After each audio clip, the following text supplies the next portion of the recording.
Upper Room, Philippines. This is the Lord's touch. To show His love to God's family and His people.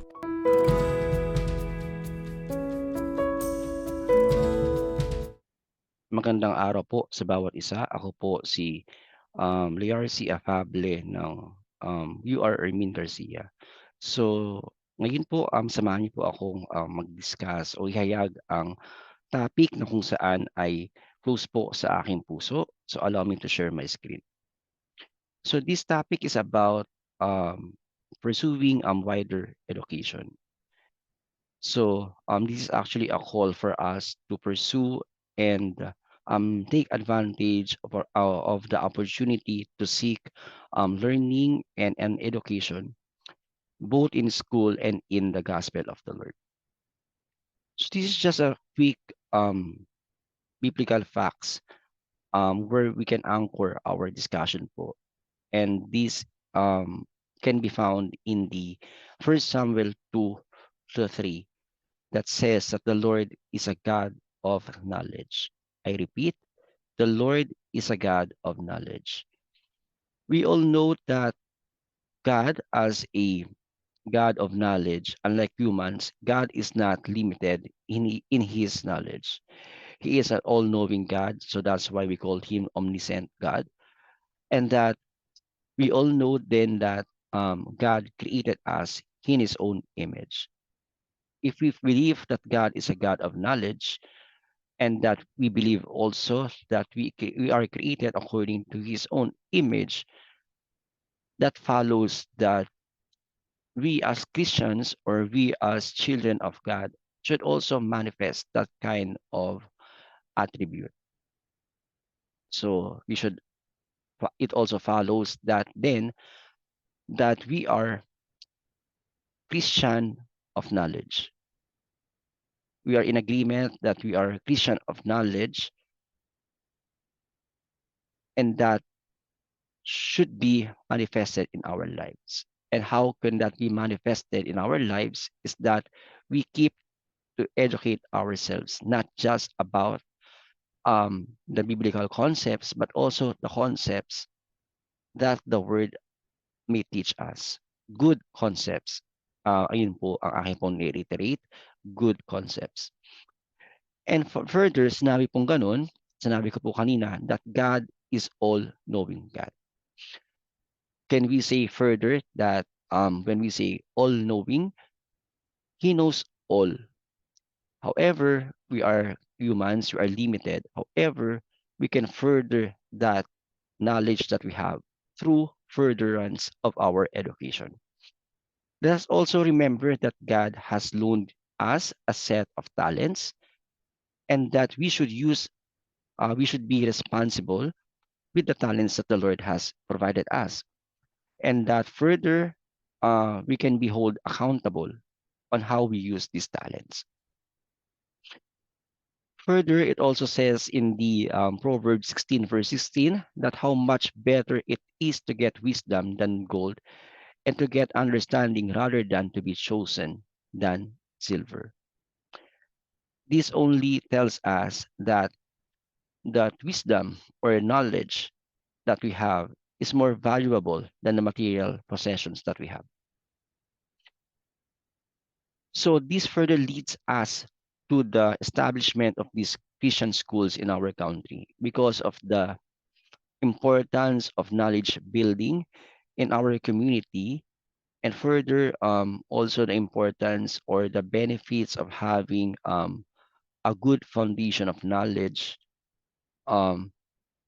We as Christian community established these kinds of schools. Isa na po dyan si Grace Christian College, si Victory Christian International School, and the Jesus is Lord Colleges Foundation po natin, from established by the Jesus is Lord Church. So with this po, it is just an evident that knowledge building is important in our society. And with this po, it also sinusundan na po nito na dapat po tayo bilang isang Kristiyano at anak ng Diyos should also provide avenues for us to generate knowledge po sa buhay po natin. Next po natin is that we all know that our life is a lifelong learning. So we have to further our education po. It is a cycle. What we know today, we may add additional knowledge in the near future, or that we can further our knowledge by enrolling in our in through trainings, through formal education, or through other means capacity building po natin. So this further education could actually provide us some of the advantages. And one of these daw po is that we will become a better parents to our children. Possibly because we will have a deeper understanding on the behavior of the kids.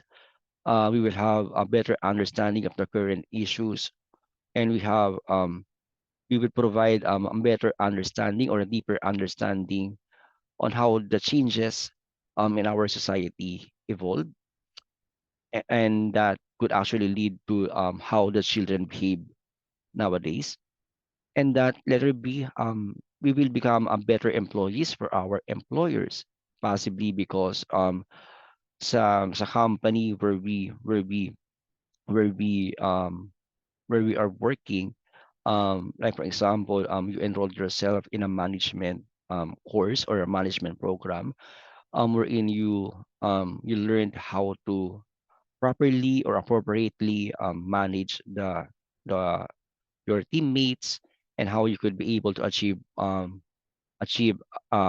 target goals ng company easily and efficiently. And that also in letter C, we became better citizens of our community. Becoming a better citizens for the community entails a lot of factors, because specifically on more on the factors ng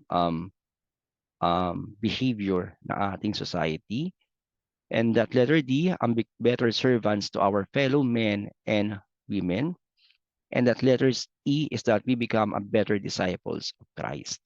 Bakit daw po we become better disciples of Christ? It is a proven proof that much is given, is much is required. Not just about it's about not just about the soft skills that we have, but also much is given, much is required. We are also required to excel in all the aspects of our lives.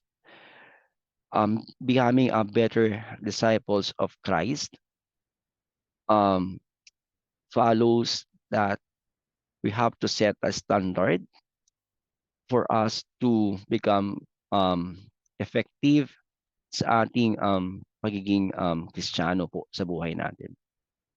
And being a better disciple of Christ, we should also be we should believe that each of us is different, and that we are just a part of a whole picture na dapat natin matutunan na ang parte ng isang gawain ng Panginoon ay binubuo na maraming puzzles na therein for us to organize that big picture. Certain puzzles must be arranged together po. So next is that we have to remember that we have all these mandates po. All has been given an spiritual gift to use for the expansion of God's kingdom. Remember that when we say expand, we are providing an extent wherein we are providing boundaries kung saan tayo makakakuha ng ating mga targets na population, target na lipunan. However, if we are limited by education, sometimes we tend not to understand their language po. So we tend not to understand the jargons of their respective field po. So that doon po pumapasok na we have to further our education dahil we will need to understand their language po. And that when we have that understanding, that also follows that we will have that connection po. And that further, we will have that influence to them.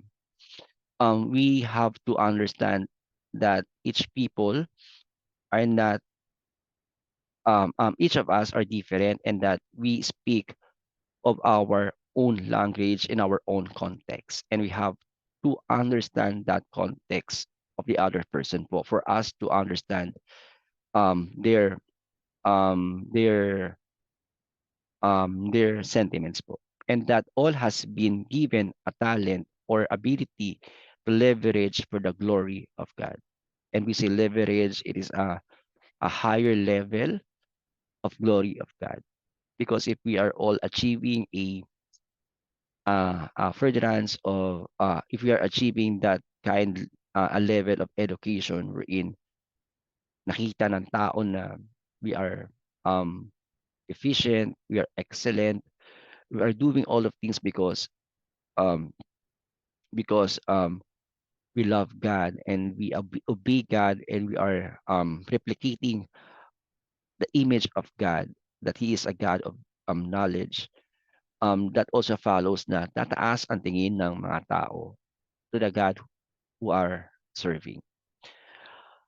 So this is just a call to respond to those mga tao na, or to all the individuals, all of us who wants to go to further our education po.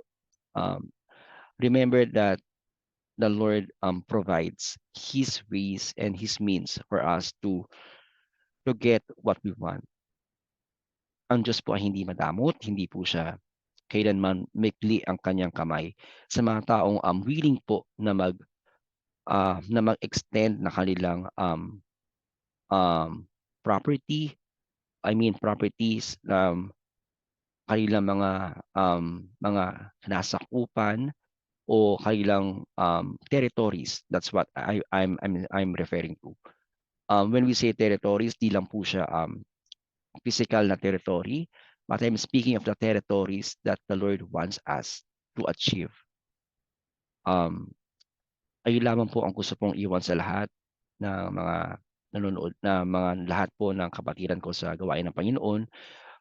We have to further our education, and it is not too late for us to further the education because the Lord Himself um, is a God who is present today, tomorrow, and forever. Maraming pong salamat.